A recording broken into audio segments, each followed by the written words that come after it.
Good afternoon, I'm Callum Byrne. And I'm Tom Hayward. And this is your 4:30 Solent Sports News Bulletin. Today marks the start of the 2018 Winter Olympics. The opening ceremony was held at the Olympic Stadium in Pyeongchang, South Korea. A record 59 athletes will represent Team GB, with UK sport looking to bring home between 4 to 10 medals. However, those chances have been dented already, with snowboarder Katie Ormeroyd being ruled out with injury. One Southampton local who's making his second appearance at the Games is snowboarder Billy Morgan. We sent our team to the Southampton Alpine Ski Centre where his journey all began. The opening ceremony of Pyeongchang 2018 was held earlier today to kick off the 23rd Winter Olympics. The best winter athletes will strut their stuff in South Korea after honing their skills on snow and ice from a young age. But it's here at Southampton Alpine Centre that GB snowboarder Billy Morgan first tried the sport that has now taken him to 2 Winter Olympics. Lead snowboard instructor Will Morris talks about switching to snow sports with the Olympian. We both started down here, it took a while now, when we were about 15, 16. We were still in school, and we just sort of came down here and thought, it would be a good thing to try, because we both used to skateboard at the same time. And then sort of it evolved from there. Billy is a pioneer in snowboarding, becoming the first rider ever to land a quad cork in 2015. With his unparalleled ability in the air, his strongest event, Big Air, is actually making its debut at Pyeongchang. There's a realistic chance that Billy could bring a medal back to Southampton. There's probably a good 15, maybe 20 athletes that could win it, and it depends on who performs on the day. He's got quite a good chance because he's obviously got quite a few tricks in his bag that not a lot of people have. So he might, if he lands everything and does everything on point, then he's got a chance, yeah. With snow sports being thrust into the mainstream for 2 weeks every 4 years, that can only be good for business at the Alpine Centre. Will is getting used to the attention. It's sort of like almost on like a 4-year basis now. Like, obviously people start to know that this is where Billy came from, and obviously we have ties with him, so all the media want to come down and sort of get their story on it as well. So, with GB taking a record number of athletes to Pyeongchang, Ski Sunday presenter Ed Lee explains how dry slopes can actually have some advantages over snow. They're not confined by the opening hours that you see in resorts in the Alps or the Rockies. Instead, you've got this snow dome that's open 16 hours a day, and these kids can go in and ride all day, every day. Here's hoping that Billy is one of many GB medalists in South Korea. Matt Masson, Solent Sports News. Hopefully Billy can win a medal in South Korea over the next couple of weeks. Fingers crossed, we'll all be watching, I'm sure. Earlier, our reporter Joel Newman spoke to our Winter Olympics expert Matt Masson following the opening ceremony. So Matt, the Winter Olympics kicked off this morning. How excited are you ahead of the tournament? I honestly, like many winter sports fans in England, it really is, for 2 weeks every 4 years, so our sports are in the mainstream. So yeah, after a couple of years at Solent, focusing on football, I'm finally allowed to talk about freestyle skiing, so I'm pretty happy. You can definitely tell. Looking at you, Team GB, who would you expect to be the main medal hope? Well, again, talking about freestyle skiing, I'd go with James Woodsy. He's pretty much a favourite for slopestyle. Had a bit of bad luck yesterday with Katie Ormeroyd, who was tipped for success in snowboarding, but she actually fractured her heel, so she's out. Dave Riding is a successful slalom skier. It's a pretty competitive field in slalom, and obviously it's one of the flagship events. But he podiumed in Kitzbühel, which is a very famous race in slalom last year. So I'd tip him for success, and obviously GB has got 2 4-man bobsled teams, so on the track they could do some success. Yeah, final one from me. Looking a little bit broader, who do you think will be the main star at the Games? Well, there's one Taekwondo athlete who is now competing in the cross country for Tonga, so he's one to look out for.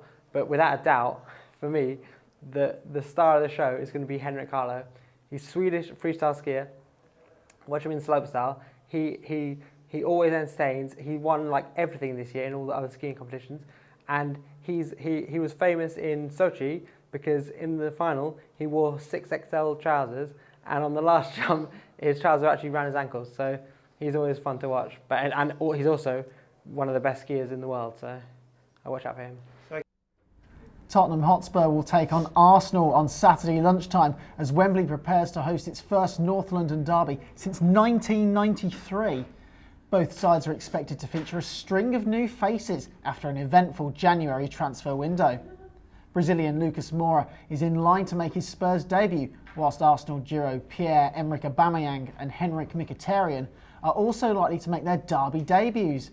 The Gunners are likely to be without veteran goalkeeper Petr Cech though, after he picked up a calf injury in the team's 5-1 victory over Everton last week. And Southampton will welcome back former player Virgil van Dijk on Sunday as the Saints take on Liverpool at St Mary's.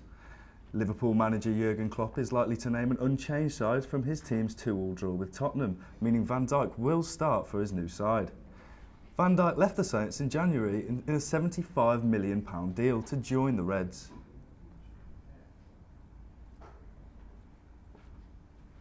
Jay Rodriguez is in disbelief and disputes his recent FA charge. The striker was charged of racially abusing Brighton and Hove Albion defender Gaetan Bong during their match on January 13th. Rodriguez tweeted last night saying that he has 100% denies the charges. He has until next Friday to respond.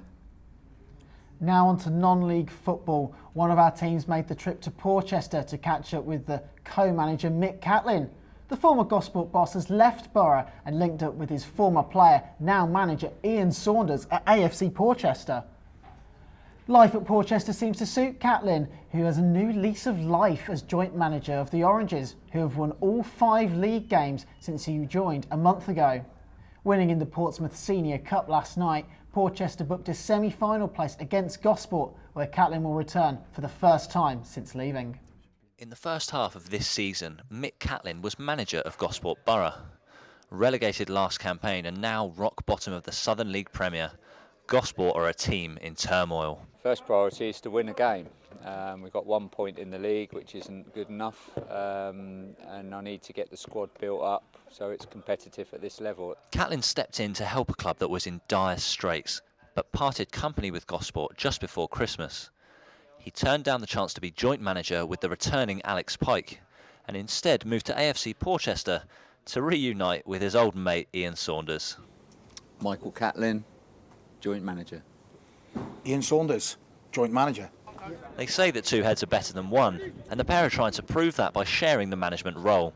The duo's victory over Hayling United in the Portsmouth Senior Cup was a routine win that sets up an exciting semi-final where Catlin could have a point to prove. Gosport beat Moneyfields 1-0, so we play Gosport in the next round.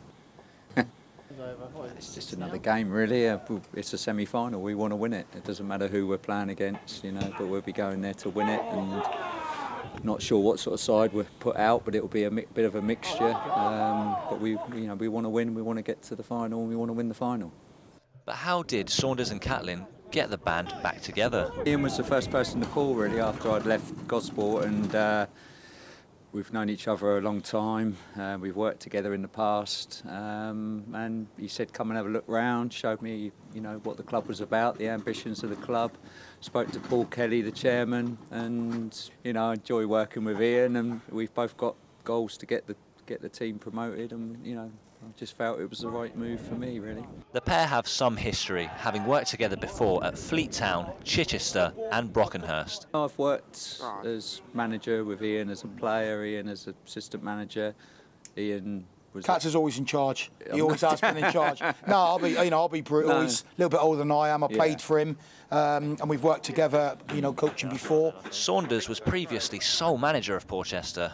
So was there a need for someone else to step in? We weren't, necessarily looking for somebody, but when someone of his, character and his ilk and experience becomes available, again, it would have been remiss of me not to have said, come and give us a go and help us get where we want to try and get. So thankfully he said, yeah, fingers crossed. It's a long-term plan we've got here now that, we wanted to get things done sooner rather than later. But if they don't, we'll stick together and see where we can get ourselves going in the near future.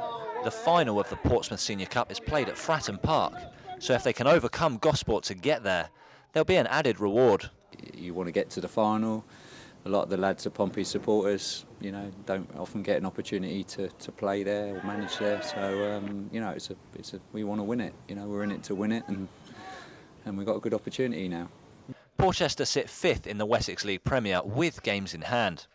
The Royals have won 5 league games in 5 since the duo took charge, and the good vibes around the club mirror their ambition to achieve promotion. We've had a decent little run recently where we've pulled a couple of sides back in, you know, and it's all very well having games in hand, but you've got to win them.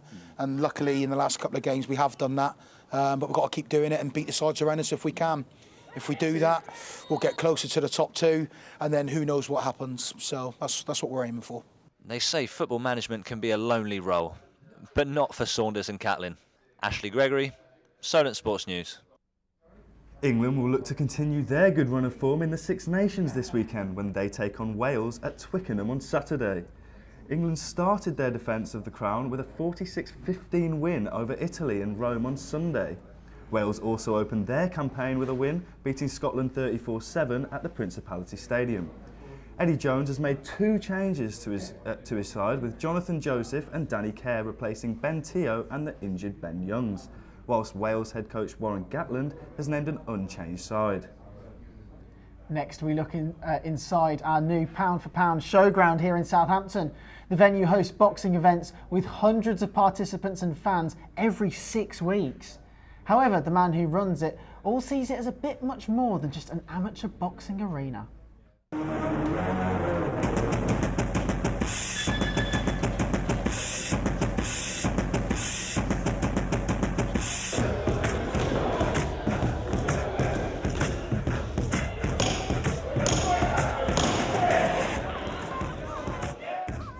It's been a knockout start for Steve Barnes in pound-for-pound boxing in 2018.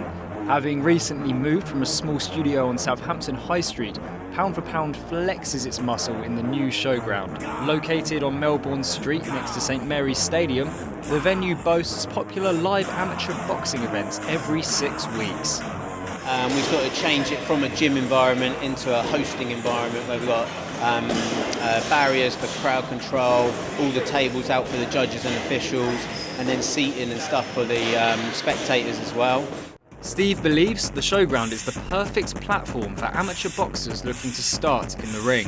So that's that kind of venue where boxers can start off at and then go on further their careers and stuff. But you know, we're here for 15 years, so I really see the potential in it, and there's a lot of different things I want to develop in this space. Dan Pope is one man who has got involved with the live amateur events to kick-start his boxing career. Yeah, it's my first fight, so it'd be good to get a first win under the belt. But it's good just to get a fight under your belt anyway, but yeah, to get a win would be brilliant and kick on for the rest of the year, so yeah. Dan is one of many fighters to get their first amateur boxing win pound for pound and can look ahead to his next bout at the start of March. With hundreds of people turning up on fight night, the large majority of which are friends and family of the fighters, the showground becomes a cauldron of excitement and passion. Despite the pulsating fights, Steve's showground can offer anyone interested in boxing so much more. I think there's been a huge rise in people taking part in boxing. A lot of people are enjoying it, whether it's for fitness or whether it's for confidence building or whether it's for self-esteem or even just like group social cohesion. You know, it's a great environment for that. So, and that's where our true success is going to be, like being a real familiar and comfortable place where people can come and learn to box, enjoy the sport, and and that's what we're building on as well. That's all for now. Please make sure to follow us on social media at Solent Sports News, and we'll be back here at the same time next week. So it's goodbye from Tom Hayward. And goodbye from Callum Byrne. And thank you for watching. Goodbye.